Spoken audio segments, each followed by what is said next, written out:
What's going on, everybody? Mortem here, this time bringing you a video on Scars Above, a third-person sci-fi action-adventure that is out today. But first and foremost, at the top of the video, I do have to let you know that this is sponsored by the game's publisher, Prime Matter, so that is something to bear in mind. As I mentioned, the game is out today on PC, PS4, PS5, Xbox One, and Series X and S, basically everywhere besides Nintendo Switch. And if you want to learn more, there will be a link in the description below. It should be launching at $40, at least here in the US, with regional pricing, of course, set to vary. But with no further ado, let's actually jump into this and talk about the game a little bit. As I mentioned, third-person sci-fi action-adventure with a pretty interesting premise. A giant alien structure appears above Earth's orbit, and it's being called the Metahedron. Humanity sends a team up to investigate, known as the Sentient Contact Assessment and Response Team, or SCAR. This is primarily scientists and engineers. Naturally, though, things don't go according to plan, and the Metahedron transports the team across space onto a mysterious planet. We take up the role of Kate Ward, one of the scientists, who wakes up on this planet, stranded and confused, to say the least, and you have to struggle to survive while trying to find your team and unravel what has actually happened here. Which, of course, brings us into contact with all sorts of alien beings as we investigate and try to survive. But from there, I want to talk about a few of the game's systems, some of the things it's got going on, so you can know what to expect. But the game itself is an interesting blend of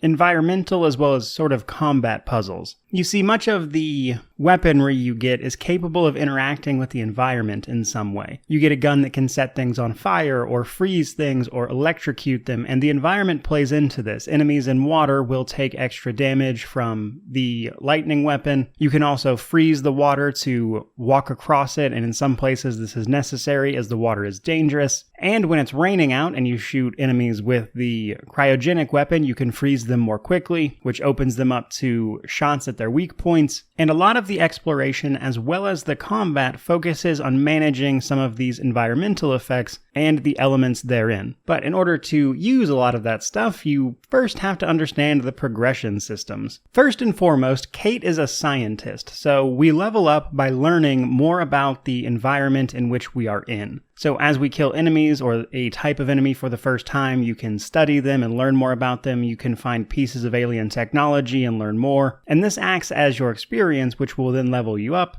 And when you level up, you get ability points that you can spend on a handful of engineering or alien biology style upgrades that will allow you to do more with what you have, increasing your health, stamina, available resources, that type of thing. While exploring the world, you'll also be able to pick up various types of crafting materials, which comes from extracting the core components of the alien things you are coming across. So various plants will give you ammo for different types of the weapons you're using as you extract the material necessary for it. You can also find fiber, which will let you craft consumables. These will let you restore some health, as well as other useful things like remove negative effects, such as poison from enemies, or even restock your ammo if you're getting low. A little farther into the game, you can start picking up gadgets, which will let you do other fun things, such as give you a protective shield to block enemy hits, or later on, you get a sort of flammable liquid grenade that will douse everything in oil that you can then use your flame version of the weapon to set on fire, which gives you a few options. So progression largely comes down to leveling up, spending your ability points, and finding more gadgets and consumables to work your way through the game with. Now, from there, let's talk a little bit about combat. It's a little bit inspired by Souls-likes, though personally I would not call it a Souls-like. But throughout the game we'll find pillars, and at these pillars we can rest, restore all of our ammo, that kind of thing, but this will reset the enemies in the area, while keeping your environmental progress, such as passageways opened up, bosses defeated, that kind of thing. Though combat in particular hinges a lot on managing those environmental effects, especially when it comes to bosses, which typically have more mechanics. And while you're doing this, you do have to manage your stamina meter. Sprinting and dodging will cost you stamina, which you obviously don't want to run out of, and all the while you have to try to hit the enemy's weak points ideally, or take advantage of various elemental effects. If an enemy's in water, you probably want to shoot lightning at it, and typically you want to aim for the head, as this will deal more damage and electrocute the enemy at the same time. Or you could potentially In a more dry area, throw a flammable liquid grenade and then set that on fire, torching all the enemies in an area. You could even freeze an enemy if you're in a portion of the world where it's raining. There's a lot of these type of things you can set up. And when it comes to the boss fights in particular, it feels somewhat like picking apart a puzzle, as you're both aiming for the weak point,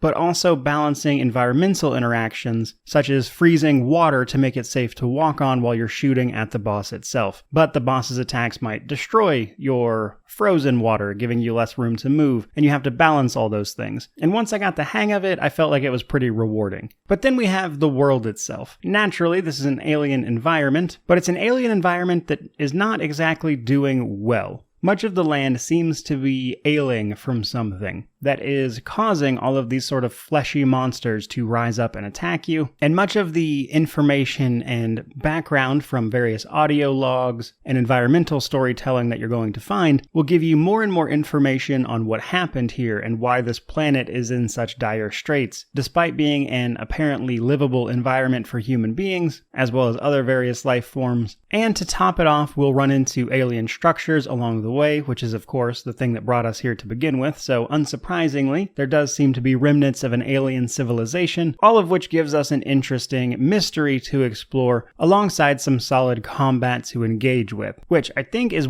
pretty much where we're going to wrap it up for this video, as that is, I think, a pretty solid preview for Scars Above, which again, you can learn even more about by clicking the link in the description, and you can check it out almost everywhere via PC, Xbox Series S and X, as well as Xbox One, PS4, and PS5. But more than anything, I hope you enjoyed this look at it, hope you enjoyed the video. If you did, like, comment, subscribe, all that YouTube jazz. But regardless of any of that, truly, thank you so much for watching. I really do appreciate it. May you wander in wisdom and have an amazing day.